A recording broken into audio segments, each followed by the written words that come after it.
Dala ng malakas na hangin bumigay itong tanim kong saging. Sayang naman kaya puso aking gugulayin. Baka wala ka din maisip pwede mo itong gawin. Sangkap madaling hanapin lalo na't mayroon itong kilig asim panglaban sa kanin. Umaraw umulan kapag gantuan nakahain, pakidagdagan na lang ng saing.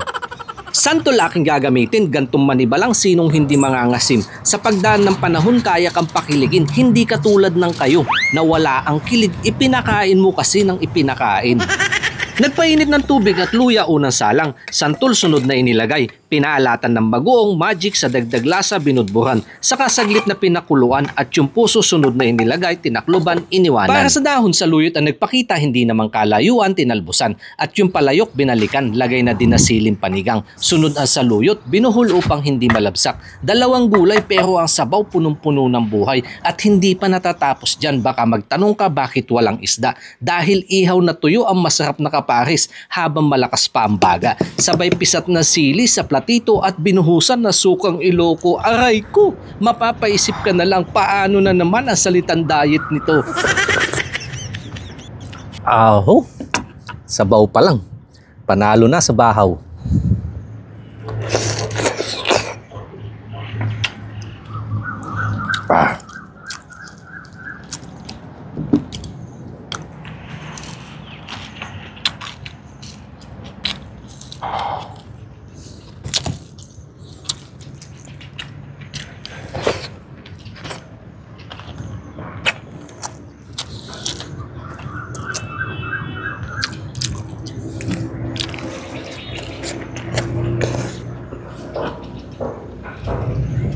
Ano? Napakalasa.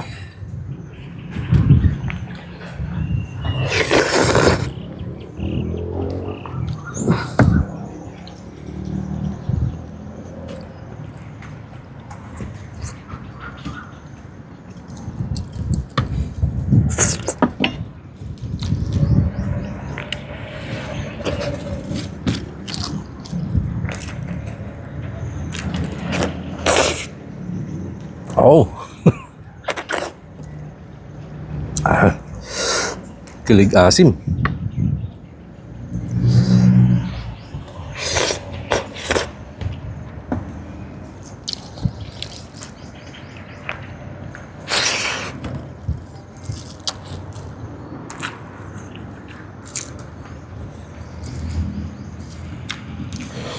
Ang bango ng tuyo.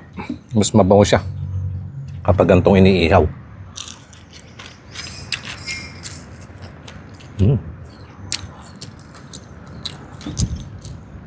Tuyo pa lang.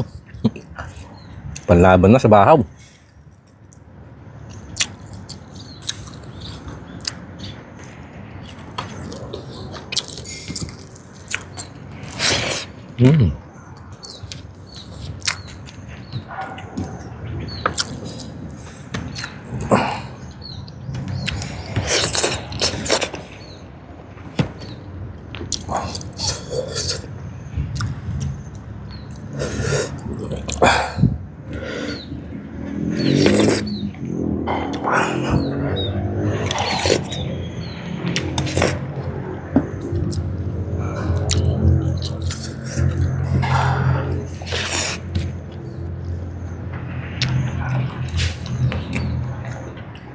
Hindi ako masyado makapagsalita.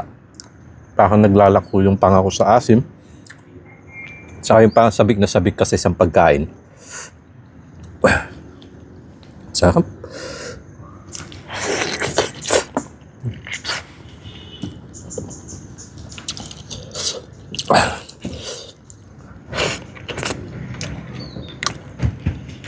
Simpleng ulam at saka tipid pa ho.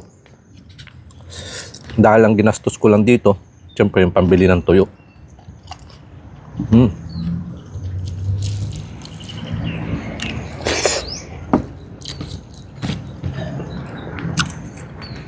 Pero kapag ganito ang nakahain, ay,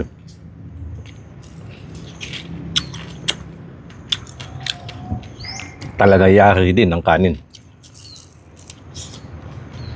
Kain po tayo mga kanayon.